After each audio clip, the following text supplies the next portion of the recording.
Good morning, everyone. Welcome to FYI. It is a Friday, 11th of March, Believe it or not, believe it or 2022. not, days are going.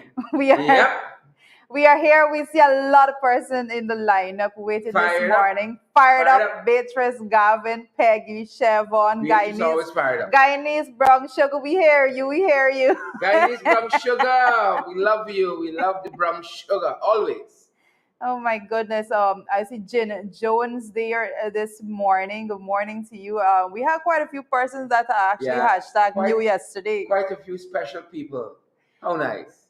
Paulette Hicks, good morning to you, Paulette, and all you folks out there. Yep, yep. You know the drill. Let us Yep. know where you're joining from. Is it Share. Gyn Jones? GYN. How's that pronounced? GYN Jones. I Yep. just said- Samoa I Williams said is here as well Jen- too. Teresa Isaacs, Zandy is here too. Robert Pops Archer is here. Yep. Tanika. Is it Barker? Barker indeed. Vashti Yes. as usual. Vashti, Magnot, and Rupert from Waterloo, Canada. Samoa Williams, as we said. Polly Ann Schultz is here as well. Good to see you. Travosa Williams. Good to see you, Travosa. I'm seeing West Always Side, here. Best Side, but I cannot make out the name. That person joining from YouTube. Good morning to the folks joining from Marie West Side. Chichester is here too. Marie Chichester Paul. Yep. Good to have all you folks here with us today. Good to have all of you people. So good morning to you, Diane. Also, like folks, we continue to tell you, let us know how your morning is keeping. And as you join, before you do anything else, make sure you share the stream so that everyone else can have the information. I see Niagara Falls again in the house. I think this person probably Stay dry. Stay dry over there. Lyndon in the house, Sheldon, Fraser this morning, shared your born town. Yeah, my born town indeed. Home. Respect and manners to all the Londoners in the house. And Marcus Johnson, good morning to you, Marcus. I hope you had a good night's rest. Everyone, it's Friday, TGIF. Yes. So we have, like I said yesterday, I hope you guys had a good night's rest and that you're out to be productive today. Not because it's Friday, you're going to start, skylarking, as we say. Don't be like us. Don't be like us. We start skylarking early. So Doreen is joining us from Delaware this morning. So good morning to you. Doreen from Delaware. I like the song of that. How's Delaware? How is Delaware? One of my favorite places. Never been there. I was about to ask. That's one of my favorite places that I want to go to. Carl Fordyce, of course, is joining us from Trinidad. Carl, I'm hoping that you keep the Trinidad audience engaged and you do your part and share to the folks over there. Queens in the house, of course. We see Beatrice Kings always too. there. Kings and queens. Yeah. It's only our members they shout out Kings. Yeah. Let me say. It's from Queens. It's from Queens in the US. I know.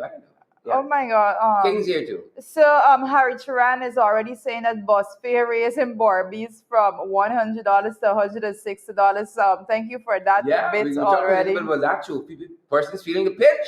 Yep. Feeling the pinch out there. Yep. So when we spoke about, when we keep speaking about what is happening in Ukraine between Russia and Ukraine, you guys understand that it has a direct impact to you directly. So never believe that, oh, that's far away. It doesn't impact us. Yes, it does. All of those things impact you. Yeah. And there you have it. A whole $60 extra for you to get the bus to go where you're going. Plenty. You know, if the dollar raise is still a lot because it adds up over time. And we've seen the gas price took a big jump recently. Well, that's what's going on. I think as we go through the morning paper, Sherrod, I'm going to let Sherrod start us off this morning with the morning papers. Go ahead, Sherrod. Yeah, morning papers. That being said, somebody very, very dear to us, one of our favorite viewers, one of our favorite fans, perhaps watching us right now. If you're watching, favorite fan and viewer, put a comment there, folks. As you come on, share the live stream, smash the emoji button. But as we start, one of our viewers like you brought us a copy of the New York Times, and we're so privileged. We got a copy of the New York Times. We actually have a copy of of yesterday's papers also. So if you guys are coming home, if you guys are coming this side of the world, bring us a copy of the paper wherever you're from. If you're coming from China, we want a copy of the paper too. Bring us a copy of the paper wherever you're coming from. That will help us to keep abreast. We want to stay informed what's happening around the world. And I love, even though we can get the New York Times online, we understand that. We love the physical paper. There's something about the physical newspaper, the layout, the feel of it and all of that. a beautiful copy of the Shared New York old Times. school. Very old school like that. I can be drinking my coffee, listening later on, and Mine in New York business. minding the business in New York. Right? So good to have each and every one of you there, guys. And if you want to surprise us with some partnership and the newspaper. So good to have all of you guys here with us this morning. Again, smash the emoji button for us and share that live stream. Share. Do us a favor. Well, as we were just discussing the hike in the bus fare, as the guy was pointing out there in Barbies. And we brought in the morning papers, and one of the things that I noticed. Thank you, Warren, for the morning papers. Warren. So, yeah, good morning, Warren. I see Warren online. Present. Warren's the president. Thank you, Warren. Warren's present. Yeah, so, and welcome home. So, but as it was being discussed there, we see the business extract from the New York Times is it's actually saying that is on the front of that says war. Well, I feel executive. Let me just say, I feel executive that we can just say, oh, according to the New York Times, it's right here. That's how we want to roll, folks.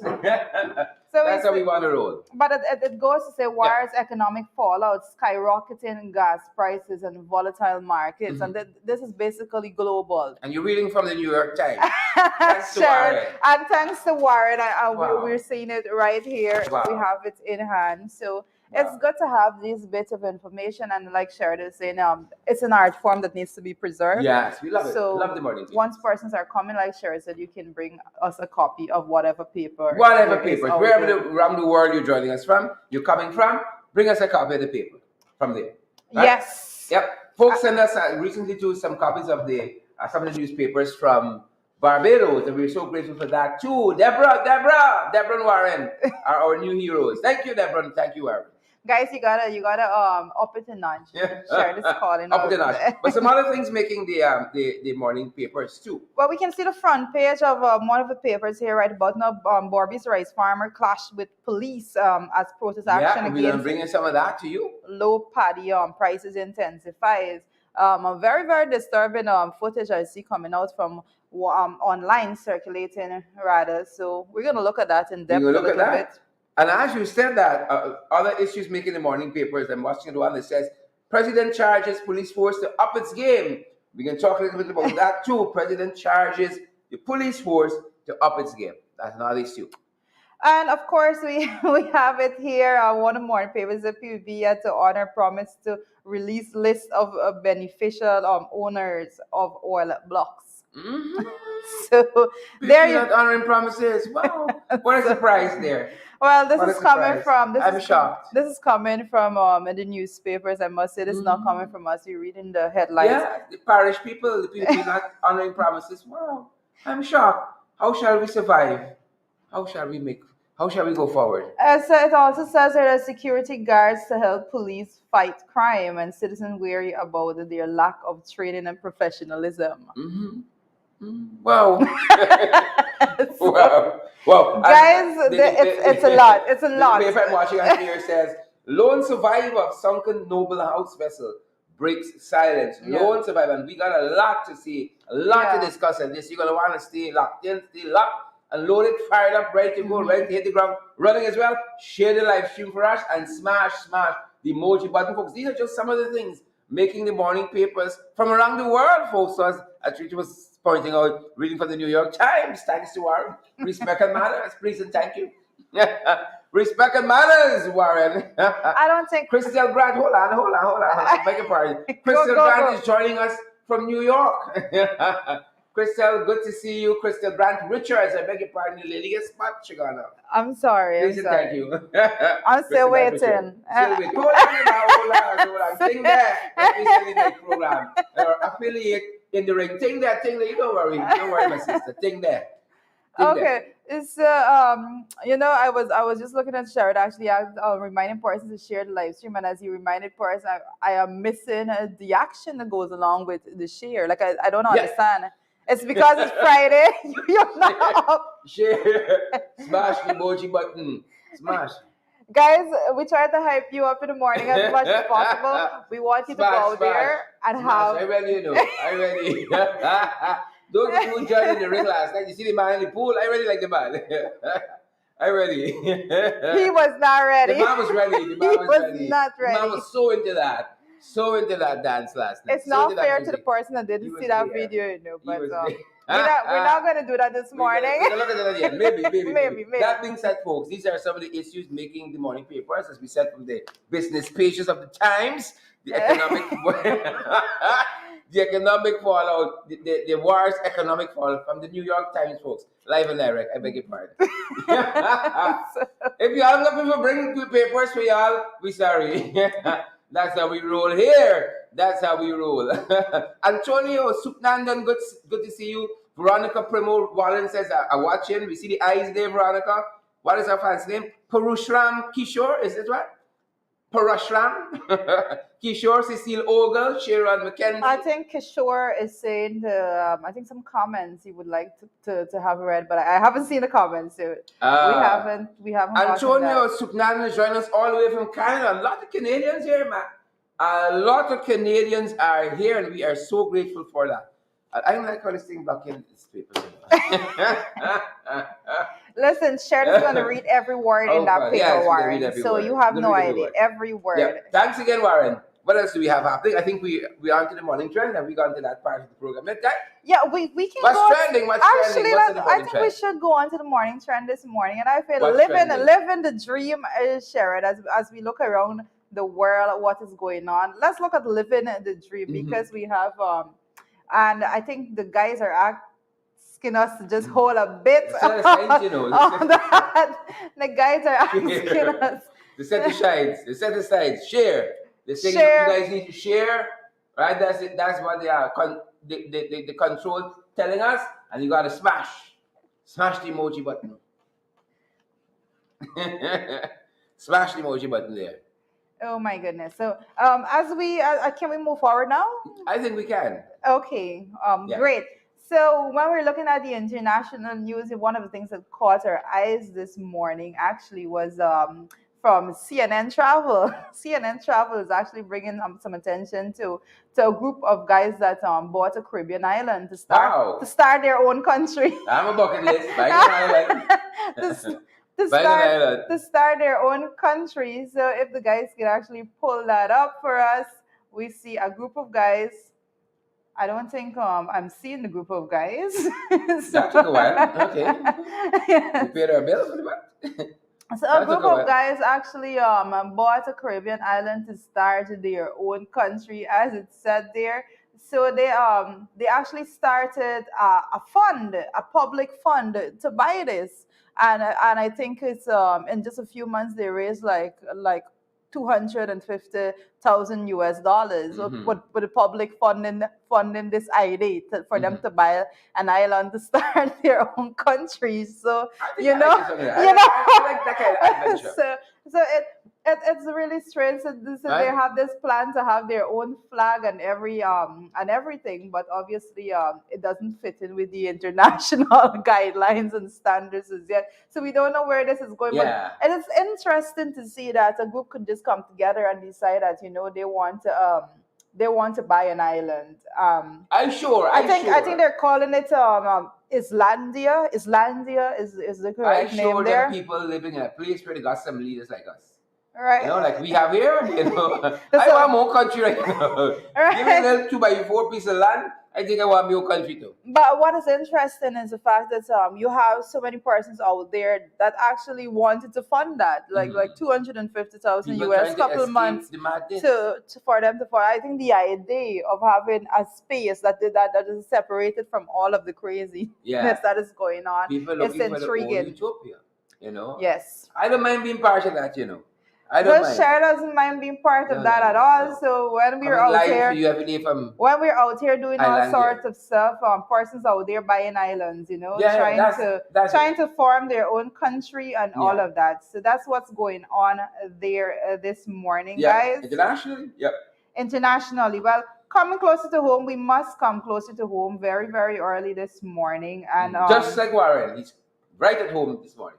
And right at home, we go straight into what I cannot remember the individual name from Borbis was relating to when it comes to the transportation providers malls fare increase after the hike in gas prices. And there you have it, folks. Much smoother this time, guys. This one in take long to load. Much smoother, but as we've been discussing, generally we have the with all that is going on and taking it out again, and like Sherry just said, taking it out of the out of the times this morning. Mm-hmm. This is something that is international, and we expect it to get worse as we go along. Yep, Right? yep. I So don't know why I keep blocking the name of this paper, Sandy. I don't know why I keep blocking the name of Sherry's paper. I tried to read the thing here, the Russian. Right there. Guys, as we've been saying, persons that continue to just ask that you, if you are increasing the prices in transportation costs, be it taxi, via bus, or so forth, just drop us a comment to let us know what's going on, whatever part of Guyana you are joining us from. Let us know what you're experiencing there. Let us have a clearer understanding as we track the impact of the ordinary man and woman in the street, because yes, you're seeing out there how it is affecting economies altogether on a global level, but we want to know how it's affecting you. How are you feeling the squeeze of the increase in prices based on what is going on in between Russia and Ukraine? Yeah.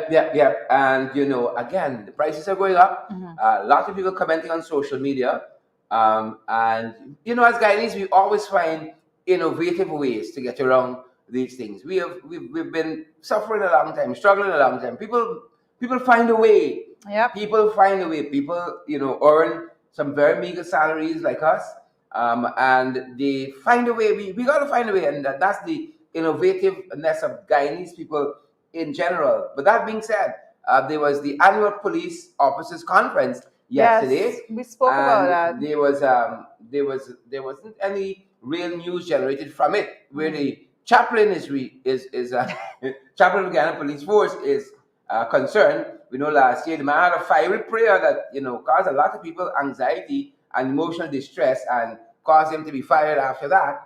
And then Irfan stepped in, Irfan Ali, and the president of Guyana. Some people say he's installed like us, and then some people think he was duly elected. But that being said, don't let me get distracted. The courts are to decide on that. He asked for him to be for the dismissal to be rescinded, and it was. But outside of that, one of the noteworthy things is what Irfan Ali said about the police force and their professionalism and the direction they should be heading in. And I think we have a little bit of this, picking it up from our affiliate credible sources. Striving for a police force which embrace professionalism. There can be no place for brute force and ignorance in policing. It is also unacceptable for the police to be rude and ill-mannered to the public. Yeah, that was Irfan Ali talking about the police force not being so brutal, changing their ways, as it were. And while that was happening, just up the road, wrong side, current by the back street, the rice farmers were protesting, and the message hadn't gotten to them as yet, because the guys were protesting for what they call some monies that are owed to them. They say the rice being sold for $70,000 per ton, the paddy, and then the millers want to give them only $65,000 per ton. And so they said they want what the rice is worth, what the paddy is worth, folks. And the police weren't having it. Those guys decided to protest, the rice farmers. They blocked some roads and so on. And the police weren't having it. They didn't get the message from Irfan, though. They didn't get it. Right? So Irfan right down the road, talking about how police should be conducting themselves, and right up the street. Police different. Take a look, folks. Got the rice price drop on a bit, and we go last on a bit packet. So that we say I want the president or for hear something. All I have to call the minister coming because I got to get something done. 50,000. That's no money to talk about. There's not no money. And if the rice farmer that come tools, not for punish them out up there. Because not for education, I would have black bush for give you couple dollar when the day up.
Yeah, welcome back to FYI. And so there you have it. Irfan Ali talking about how the police should be conducting themselves. And then right up the street, the police clearly not listening. We had some of the rights farmers giving their views, and then the police seem to be out in their numbers, doing their thing as per normal, just doing their thing, you know. And for those of you who what Irfan said flew past you very quickly, take another listen. Take another listen. Striving for a police force which embrace professionalism. There can be no place for brute force and ignorance in policing. It is also unacceptable for the police to be rude and ill-mannered to the public. Yep, there you have it. That's how it has been going on. That's how it's been unfolding. And I dare say, you look at the actions there. Every person have a right to protest. Yeah. That is your right as a citizen. You are dissatisfied, you can go out there, you can protest. But then I think that there's a whole that display there shows a whole lack of training when it comes to how to handle protesters in that situation altogether. I just want to say to the police, and we got some really upstanding police, men and women, many very professional. Then you got some. But that being said, let's listen to Irfan 1 or 2 times, please. Yeah, yeah, that's what you they can't get should the president do. out there looking thin, right? Can't get the president out here looking thin at all. Okay. So, with that said, I've also talks made by Irfan Ali yesterday at that opening. He spoke to the fact that smart technology-driven police force to fight crime, basically. Yeah. Right. So there he was yesterday speaking about smart city and technology, and he's talking about it's a driven police force for crime prevention. But my thing is, I've listened to a lot of what was said and so forth. But folks, I just want to remind persons out there where this whole conversation about the use of technology, especially when it comes to smart city, when that all started, because I'm seeing it being headlines as though this is something new and innovative. But this is a project that was worked on extensively. A continuing project. Extensively over the years. I know Kemraj Ramzan in particular did extensive work with that altogether. So what I can say, it is good that it is being continued by this administration, because most definitely the use of technology is going to be something that we all benefit from when it comes to crime fighting and all of that altogether. I mean, we made a reference to the use of technology when it comes to more developed country, how they can easily track and detain persons for various crime, no matter how big or small it is. Yeah, and they're doing 1 or 2 things right, like continuing this project from the previous administration. And as we're talking about technology, we know technology is really advancing, and some of the vehicles we're seeing on the roads locally don't even need fuel, in the traditional sense of fossil fuel. But some of them, like these electric bikes, they're very pervasive. They're ubiquitous. Everywhere you go, you see one of these electric scooters now these days. And what is really needed, another direction that the administration could be heading in, is regulation for these electric bikes. And we're being told that that might be imminent. Well, most definitely, we were saying that regulations for the electric bike will be imminent. And it's the liberty with we're taking this out of one the online news. It's the liberty with which electric bikes are bought and used in Guyana could soon be restricted with the introduction of regulation by relevant agencies. And most definitely, I must say that this is a direction that we need to go in, because we have seen the use of such on the roadways, and we need to do everything in our power to make sure we safeguard the roadways with the use of these. And especially when it comes to the fact that those, I believe that there are no requirements for helmet being used on those bikes, and I see a lot of persons out there with children and basically not being safe. On our roads, you need helmet and a lot more protection. Not only helmet. Yep. But that's what's happening on that front. And then coming up this weekend, you have the Dharmic Sabbath. They have the Pago Mela. Yes, and I know that a lot of persons, when it comes to cultural activity in this country, we all play Pago all together. Sharon, I'm sure that you'll be down there. Every year, Pago, right? I like play Pago. A lovely time of year.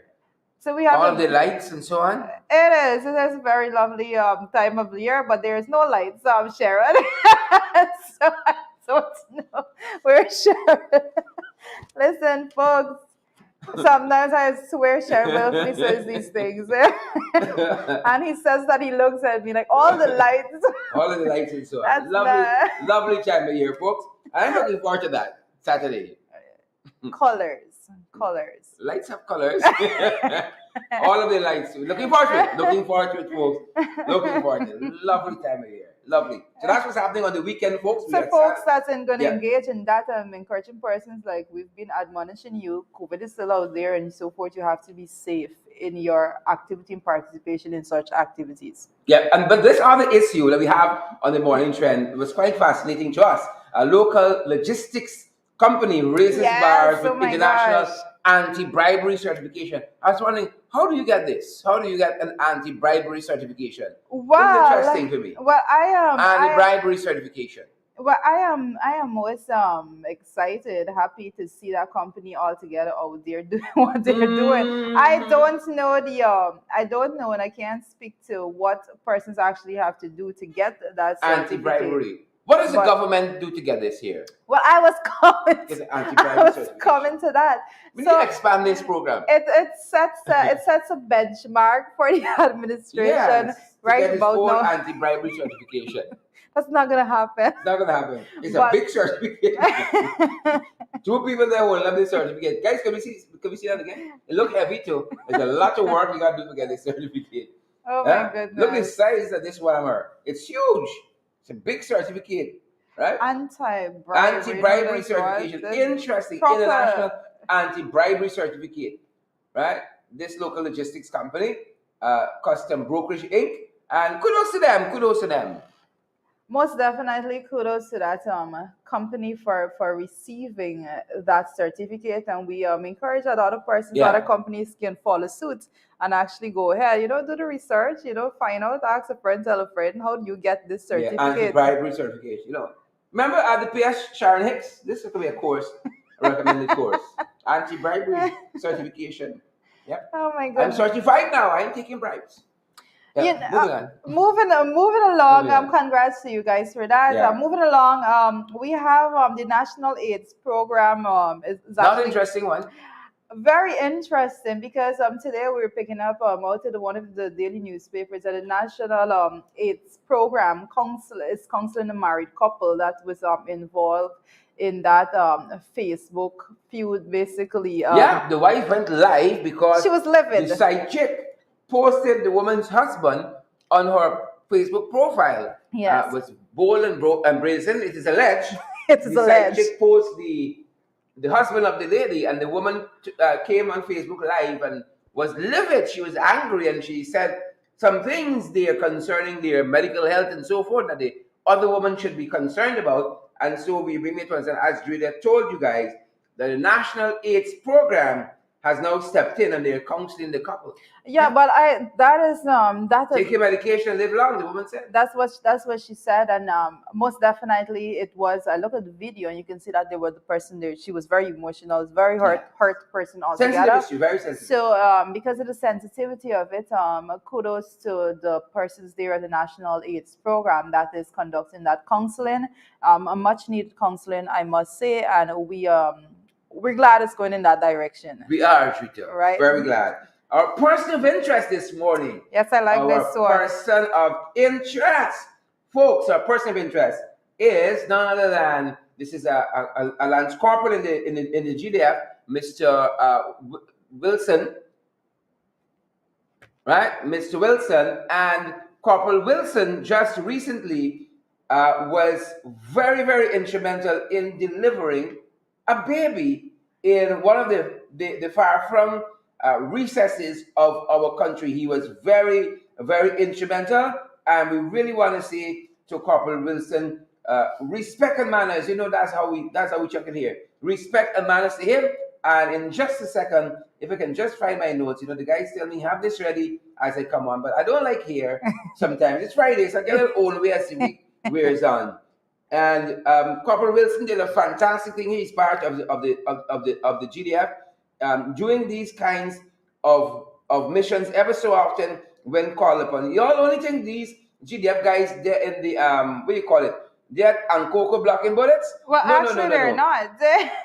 They're actually doing some very, very productive and progressive things. And yes, this is GDF Force Medic Corporal Littleton Wilson. I have the name right. Littleton Wilson, and this baby was born at Kaikan Health Post. Nice. A businessman in the community realized that a Venezuelan national was in labor distress and stepped in there to help and called for help. The Ghana Defense Force responded, and Corporal Littleton Wilson responded. He said he was a little nervous at first, right? And then he realized the woman was in real pain and had to step into help. Well, kudos to him, and I must say that when it comes to those specific matters, those deliveries, and so I've seen a lot more in circulation. And he was a little lucky that he had this medical outpost to actually do that in, and because a lot of times when the GDF medical officers step in, sometimes it's in the vehicle, in the boat, just on the road altogether, and they have been doing a phenomenal job.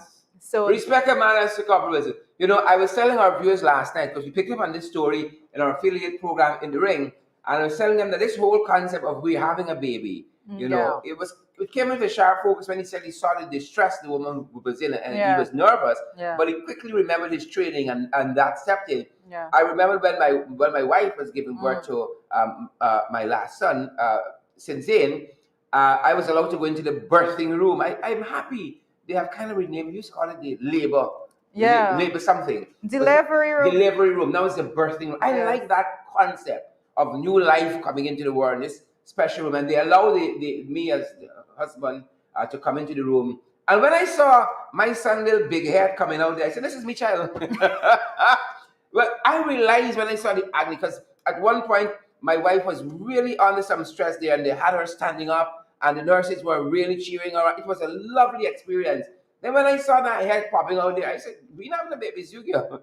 I saw that pain there. I love the concept of we having a baby, man and wife, and so on. But really, it's the woman having this child. The woman is I was very supportive. The woman is birthing many the late child. night runs with all kind of fancy foods and so on, and women really, really emotional around this time. Most definitely, women are usually emotional during pregnancy altogether. So I try to be as supportive as I can in my own limited capacity. But that morning, that was totally her. Totally her there. And I want to say again to this medic, I know that's not an easy experience, having witnessed it up close and personal, seeing my wife, so very different.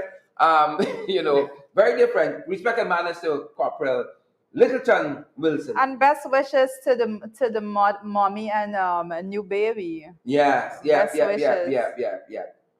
And the Ghana Defense Force doing amazing stuff. We don't always get to see it, but this is just part of the public service that they provide. As I said, they're not always by Ankoko, blocking bullets and so on, defending our territorial integrity, but they do good work. Good job, GDF, and good job, Medic Corporal Littleton. Folks, we head into our biggest issue today. We invite you to share the live stream and smash the emoji button. Charity will come out with a share like this. Very dignified. The big issue is what really happened to these fishermen. What really happened to the technician just now? What really happened to the fishermen? Right? These 3 missing fishermen. What happened to them? That is the big question that is being raised here. As you know, these fishermen, I think I want to call their names so that you guys are familiar with it. I want to call their names. And it's there are Harold Damon and let me get it clear. Yeah, Harold Damon, Ronald Burton, and Winston Sam are the fishermen who are from Noble House Seafood. Am I calling it right? Noble House Seafood Correct. and Fishing Vessel. Yeah. They are from that establishment, and they went missing. They were reported missing on the 19th. And folks, as we get more of this story, it's the more intricate, bizarre, fanciful it gets. And we want to give you some coverage from 3 angles. We sat down on our podcast yesterday. Our podcast, not the name, it's not yesterday, but it took place yesterday. Below the Belt, that podcast, every midday we run from 12 and we talk to a variety of people. Today we have a fascinating program as well. But yesterday we spoke to some of the family members of the three missing fishermen. We spoke with the wife rather, of Mr. Harold Damon and Ponsabel Beckles Damon. We spoke with her, and we spoke with the daughter of Mr. Let me get it right, Ronald Burton, and she is Claudine Welch. We spoke to her as well, and then so we have that angle, and then Gordon Mosley, Big Uncle Gordon Mosley, with News Source, a very, very good news entity, also credible source.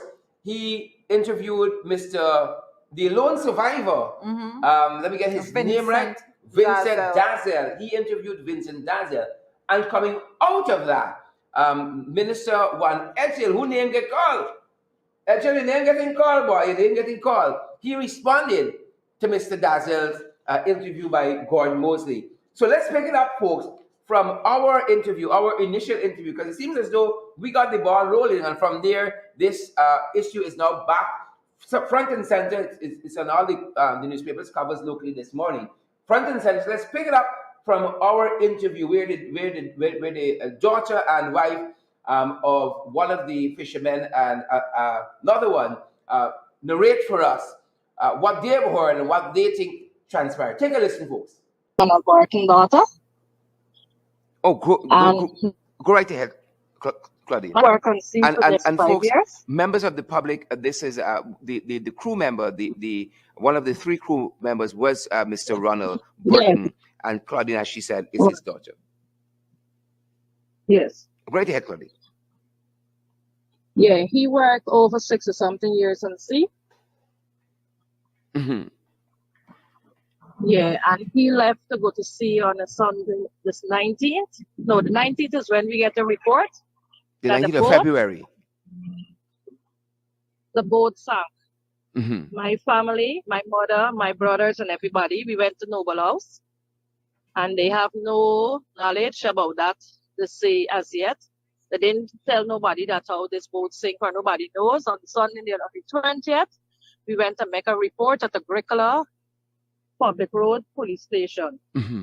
And there's where they pick up the boy that survived in the accident. Mm-hmm. in the boat and so. We looking for our loved one up to now. And there is just everywhere we go to a meeting, it's everybody got the same message. Everybody got the same message. Which is you what, understand? Claudia? It's real heartrending. I didn't hear that. No, I'm asking you. You're saying everybody has the same message. So I'm asking you, which is what? What is the message? We went to the Minister of Fisheries. Mm-hmm. Minister of Agriculture and Fisheries. Yeah. Agriculture and Fisheries. Zulfikar Mustafa. We went to Mr. Rosenben. Mm-hmm. Minister of Home Affairs. Transport and Harbor. You understand? This thing is not about money. This thing is about our loved one. We just want to see him. If he's dead or what, we just want to see what really go on. But there is nothing there. They said a searching. You know, on the forest searcher went out. My brothers went out there with the search, and they were so sick when they come in back, so they didn't go on the rest of the days. But if my brothers, them, and everybody, somebody from the families, them went there, then we would know if there was a search, right? They said the searching, you understand? And they can't find this boat, and it's time for the search call off. You understand? Mm-hmm. My mother can't talk. My mother doing it. She just sit down and just staring. You understand? And it's hard for we as the eldest of 10 children. You understand? I got my mother and my rest of brothers them. A lot of family. You know, it's real hard when everybody comes out to give you your sympathy and these things like that. Real thing, you know. But who feels it knows it. You understand? Yeah. And you guys have been looking for information. You want to know precisely what happened. You're hearing about a boat wreck, a shipwreck. You're hearing all sorts of information. And these men worked for all intents and purposes for Noble House. What has been your interaction with Noble House like? What have they been saying? Because you said initially that they didn't even know when you approached them of the men being missing. What are they saying Yeah, now? so they tell how they don't know nothing about that, right? Mhm. So how we all know we on the road now, and when we go for the buy setter, he cannot come with us. So he cannot go with the police because he gotta wait on his boss man. So I said, "Where is your boss man? Your boss man supposed to be the captain." He said, "No, only for the police." And he continues telling us a set of different things. He said that how I gonna find my father, they gonna find my father, but they're not gonna find the rest. And then now it's different statement, different things he telling you know. And this is the survivor. So which we just yes. What is We're his not name? gonna stop. We're gonna what's his name? The survivor. Vincent Basil. Winston Bovell. This is the guy who survived. Yeah, Vincent known as Basil. Known as Fire, Yeah. Vincent Basil. What is the first name? I'm not hearing clearly. Apologies. Vincent. Vincent Bovell. Vincent Bovell is the No, survivor. Yeah. Vincent Dazel. So, and he has been giving a lot of contradictory statements. Yes. Yes, to us, because he told each and every family a different story of how he come to be rescued and he come to survive. And when you start, I'm gonna tell you the truth. I'm a very fair person. When I first heard it,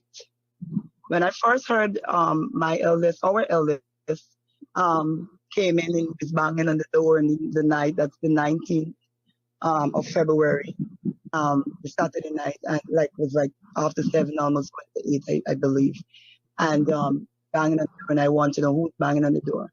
So somebody, I can't remember who at that time, went to open the door, and as soon as he came in, he said, his father died. I said, what do you mean his father died? He said, the boat sank, and his father here, the boat sank, and his father died. Wrong about Punchabel, and where something where like that. where would he have gotten that information from? Correct. My He- husband's sister. Mhm. My husband's sister. Some guy, I don't know who's the guy up to now, called her cell phone and told her of the incident. So when she heard it, she came down the road and she came to her father. And the father and my son, our eldest and all that, was out there. So when she was telling her father, my son heard and he came in, and that's how he came to tell me and other siblings and so.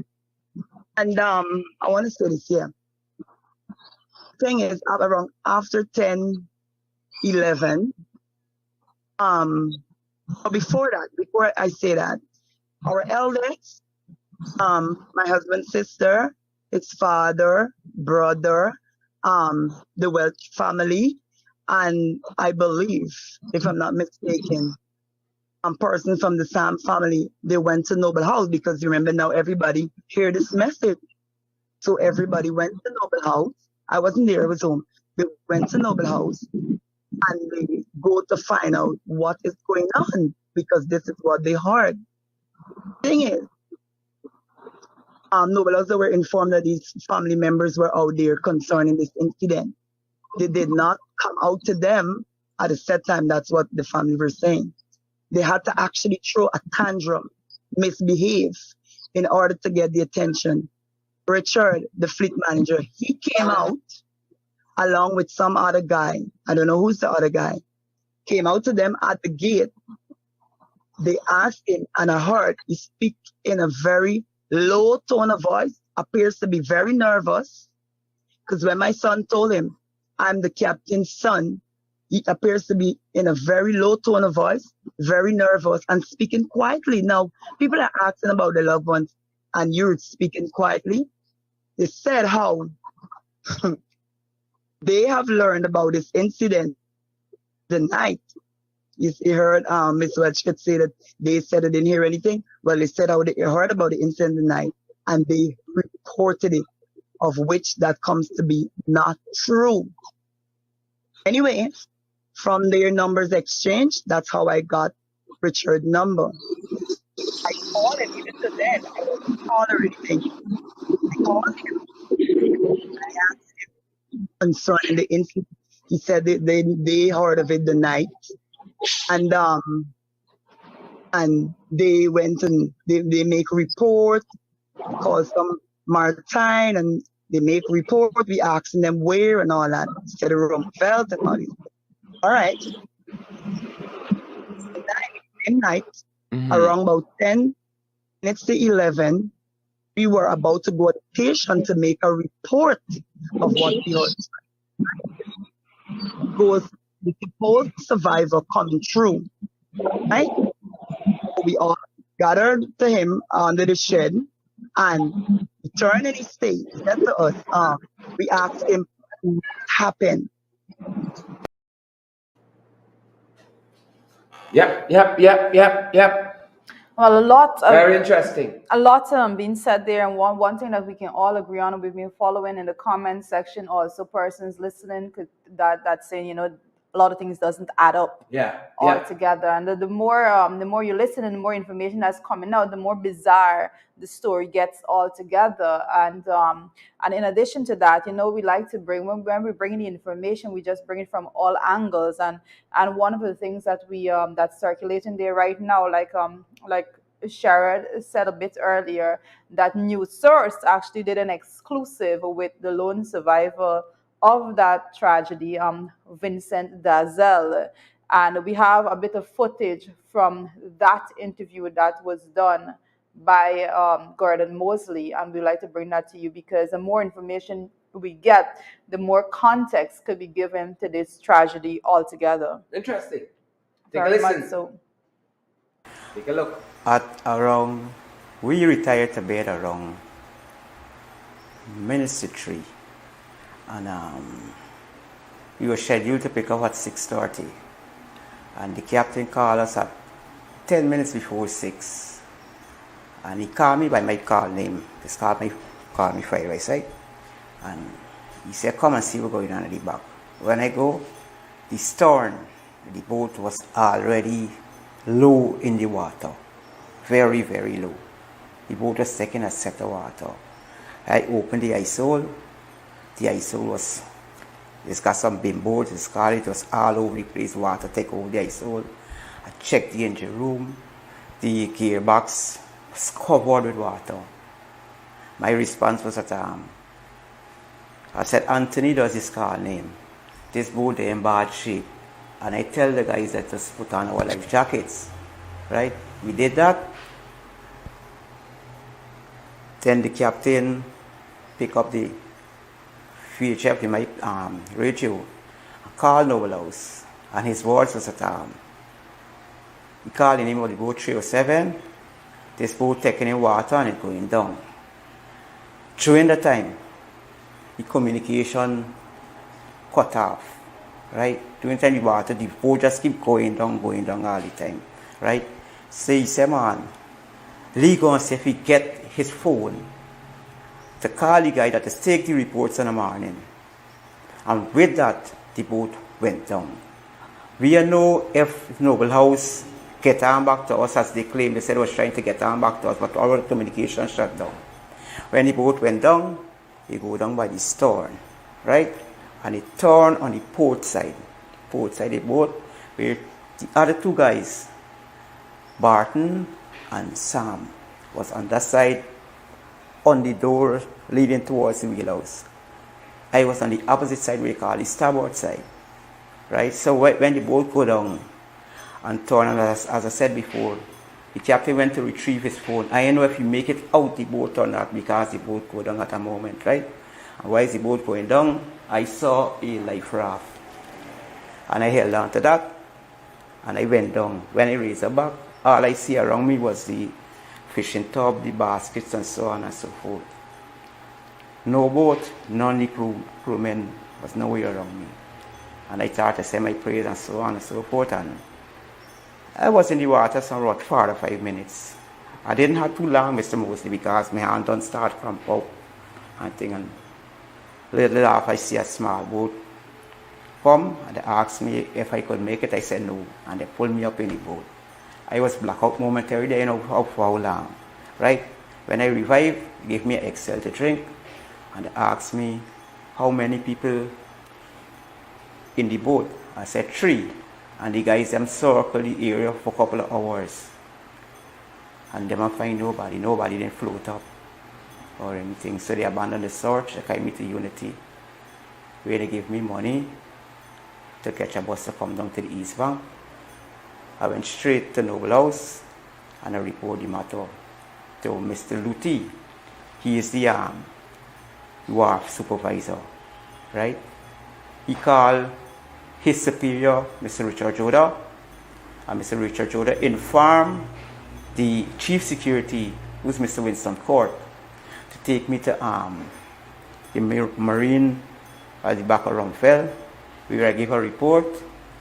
I talked to 2 other guys. I don't know what they sound like they're in high authority, but I didn't see the via telephone conversation.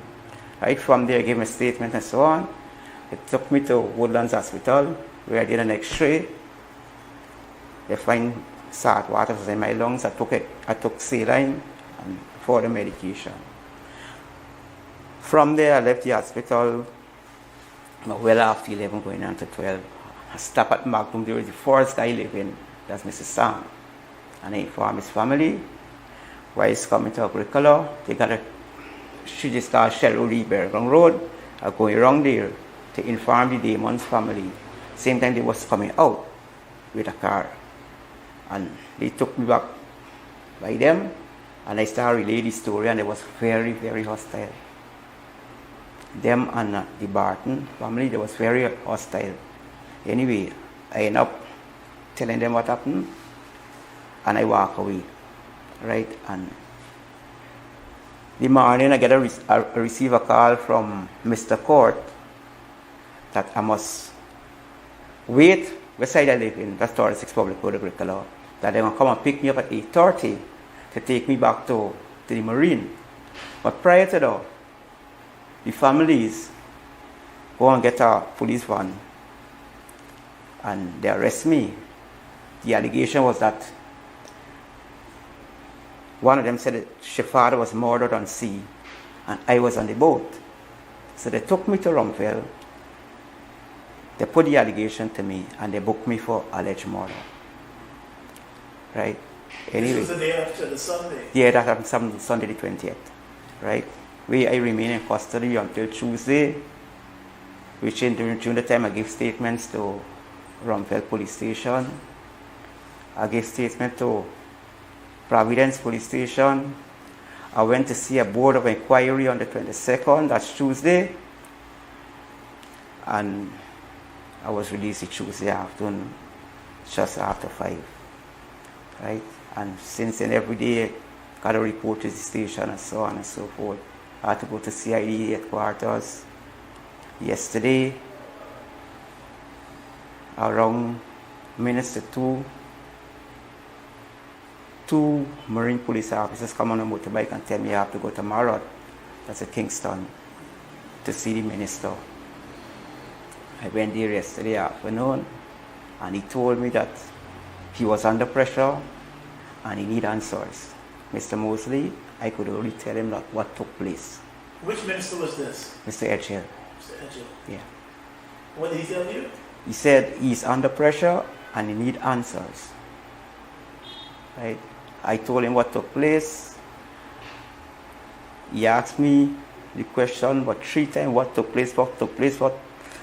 Tell him the truth, and it's the truth I'm speaking all the time, Mr. Mosley. I could only tell him what took place, right? Then he asked me if, when they carry me back with the search team, why I couldn't find the location where the boat sank. I said, Mr. Minister, I wasn't back on sea. Thus, when he started making inquiries, because he said he received information from the Marine and Noble House Seafoods that I was there to take the search team to the location. right? Then he started making inquiries and he realized it was false, right? So you never went back on scene No, after the incident? no, Mr. Mosley, never go back. Yep, that is Mr. Vincent Dazzle for you with his account in person of what went down. But as one of the family members was telling us from the podcast insert before that, they would have engaged Mr. Dazzle as he was heading to them the very night when they discovered that the boat was missing with their loved ones. And this is what they said, Mr. Dazzle told them. So take a quick listen, and then we come back with some of what Juan Edgel responded to Mr. Dazzle on that account with. His words were, my husband wake them around 6 something in the morning, told him to go and check the back of the boat, see what is going on there. Said when he go, I saw was covered in water, engine room was covered in water, and the back ladder was all covered in water. And I told everybody, put on the life jacket. And my husband told him to cut down the lifeboat. Then he go on to say, he and my husband was in the lifeboat.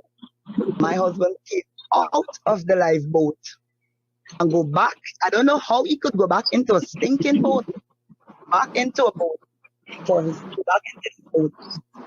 phone. Anyway. What was he going back into the boat for, according to Dazzle? Yes, for his phone, because he said he got a call, make a call to Gary. Now, and as soon as he go into the boat, his boat flipped over and went down. And his words was, these men dead. Now, these men dead. We asked him, how you sure they're dead? You cannot sure about that. We asked him how he survived. Now listen to this. He claimed that he said he was in this lifeboat. How he drink up water now this is salt. What you're talking about? How is a small fishing boat come to his rescue? When the people like him up, he said how half his body was already paralyzed. When the people collect him in the boat, he get blackout. Claim how they look like said an hour. I was based on any person said like 3 hours. Anyhow, they're looking around and they see nothing for this boat to come up. Nobody know nothing. The men them told him in this state they're gonna do all their work and then they gonna carry he in. Now you just save a man. You supposed to just save a man. You gonna do out your work anyway. When they reach him the night, this thing happened this morning. They brought him in the night. Hold on. Give him a stitch. Constable, hold on for me. Just go over the part where he said he had to finish out his work. Yes, he said the fishermen told him that I gotta finish out the work. I gotta come out here for work. They gotta finish it. Where is this? Finish out the work where? On sea, like fishing in. So you tell me a boat just went down with 2 men, according to him. Right, with 3 men. He's the lone survivor. Yes. He is rescued somehow. And somebody tell him they gotta finish all the work before they report that? Take him in. Yes. Now when they took him in the night, they gave him a passage. Now think of this guy with water in his lungs. He drink up a lot of water. He very flooded with water. They gave him a passage and he passed. All the different people, and he had to pass each and every one of us to go to Noble House. He passed all of us to go to Noble House. When we saw him tonight, I thought we were going to the police station. When we saw him, his walk, he just come from the hospital. How Noble House would take him and carry him to Woodlands Hospital. Now, in a situation like this, they're supposed to take him to public. Why Woodlands? Anyway, words, we said, where is your medical? This guy didn't have any medical or anything. He didn't appear to be traumatized or anything. A guy even trying to tell him, you're lying. He know he's worked with the captain because this guy was one of the guy was supposed to go to shoot my husband, but he wasn't feeling well. So he didn't get to. The guy told him, the guy said, "You're lying. What you do with those men?" The guy said, "I'm ready to fight the guy." Imagine in that state, he ready to fight. Wow. Wow. Claudine, is this the same information you have as to how the events unfolded? And by the way, for those hundreds of you who are listening to us today from all around the world, for the information that we have, and Claudine and Constable, you all can perhaps give even more accurate information. This was just off of the.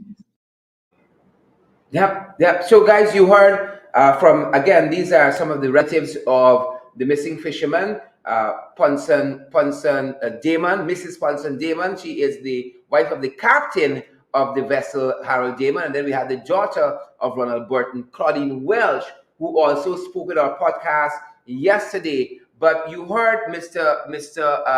Dazzle say that he was interviewed, but he was locked up by the police. He was interviewed by them, interviewed by CID, interviewed by Marad. And then the minister thought that perhaps they had all missed something that he could perhaps extract from Mr. Dazzle. And the minister, in Dazzle's words, interrogated him. That's what happened. That's what he said. Mr. Dazzle interrogated him. Well, the minister gave a response to that to Newsroom, of which we have some of that footage. Which he confirmed. Interesting. Very interesting. I had a meeting with Mr. Dazzle to get any information from him that may have not been captured to be able to help with the search and rescue operation. I have seen the news story, and that will make me very concerned that probably Mr. Dazzle has something to hide. Mm-hmm. And my only concern is ensuring that we have done everything within our power to either find or recover. And if that is being interpreted as Wow. Yep. And you heard Minister Edgell himself saying that he felt that there might have been something that wasn't captured by Marad, something that wasn't captured by the Ghana Police Force, something that wasn't captured by CID, the Agricultural Police Station that held him and I think charged him, as he said, for alleged murder, something that might not have been captured by all of those enforcement entities that the minister felt he could extract. He said, something I felt might not have been captured and I wanted to capture it. But everything is very bizarre because even the fact that the man there, Mr. Dazzle, was held, he said, for basically on suspicion of murder. How do you hold someone like that? There hasn't been at any point in time a discovery of a body or anything like that, but you're holding somebody for murder. Like, a lot of things doesn't add up when it comes to the fact that the minister think that it was necessary for him to intervene. This is an issue there's an issue that we've been talking about time and time again. The experts are there, the professional bodies are there in place to do their job, and at the level of a minister, that minister needs to be briefed by the expert, and at no point in time should there be contact. Himself. Exactly. Questioning on a matter. Interrogating in that words. And that those things cause major concerns, and most definitely it is most disturbing to hear that experience happened altogether. I mean, we are listening to the stories. I'm following the comments that's going up as the story goes along, and everyone have their views on who is telling the truth and what makes sense and what doesn't. But I must say that one big missing aspect of everything is the fact that we're not really hearing anything from Noble House at all. And that may be able to bring clarity to the entire situation. Because we're hearing from the families, and the families basically, they weren't there. So they're just basically speaking to what their recollection of what was told to them and so on. And then we're hearing from the exclusive interview done by Gordon Mosley with Mr. Dazzle. We're hearing of what his account of what transpired. I believe that there was some acceptance or admittance that a distress call did come in to Noble House, and I stand to be corrected on that, because the Noble House, their comments are not clear altogether, and it's missing. It is missing in action. Yeah. But with all that is going on there, we could be reminded, I think what it was Newsroom that actually carried the article that says the company did not report the distress of the sunken fishing vessel. All right. So that was what Marad was basically saying. I think our understanding, if I'm to quote directly from that article, it's saying our understanding is that there was no information passed on to the lighthouse or Marad, which is the Maritime Administration.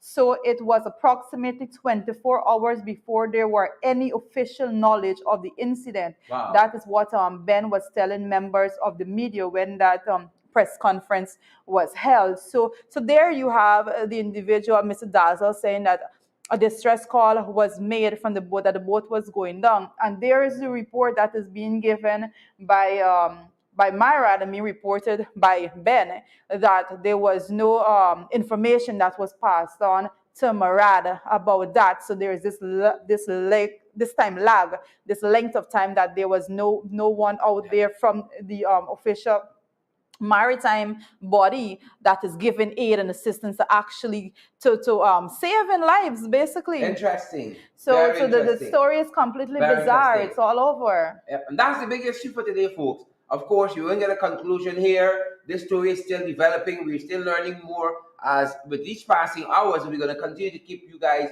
posted, whether it's in our podcast at 12 today. Again, we have another interesting story we're following. You won't want to miss our podcast today, or whether we give you guys an update later on in the evening in the ring, folks. But we're going to keep you guys posted on this story, or we may also post an update on our website, Credible Sources, to stay tuned to that as well. You're going to want to join our podcast today, folks. You're going to want to join that. That being said, we're heading into the weekend. We are heading into the weekend, Jarita. Yeah, well, we're heading into the weekend, but I know some folks, and there's a story that I need to bring to your attention out there, because last night there was an incident that took place in Alberton. It was 3rd Street, Alberton, in which a brother killed his brother, an older brother killed his younger brother, and it has been reported that he stabbed his brother, and the guy died, resulting in it. So the name of his brother is dead. We have Moses Anthony, I think aged 25 years old, and he was killed by his brother Richard Anthony, according to the information that we are receiving this morning. It's the most disturbing, a mother having to go home. I believe she works as a security guard, one of the reports are saying, and that has to go home to actually be told that your elder son killed his younger brother. So most Quite sad. disturbing story out Quite there. sad.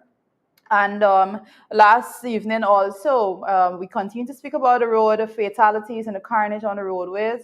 Last evening there was another accident. Thankfully no one lost their lives, according to the reports that circulating. A Route 50 minibus and a car were involved in an accident along the east coast of the Emerald Public Road.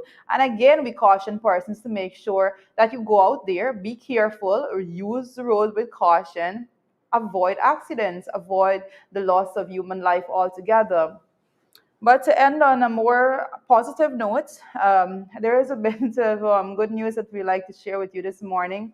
We have the GCC hockey ladies. They're headed for Canada for this Big Apple Championship. Nice. All together. So nice. There we have it, the GCC Best hockey, wishes. the ladies Best team wishes.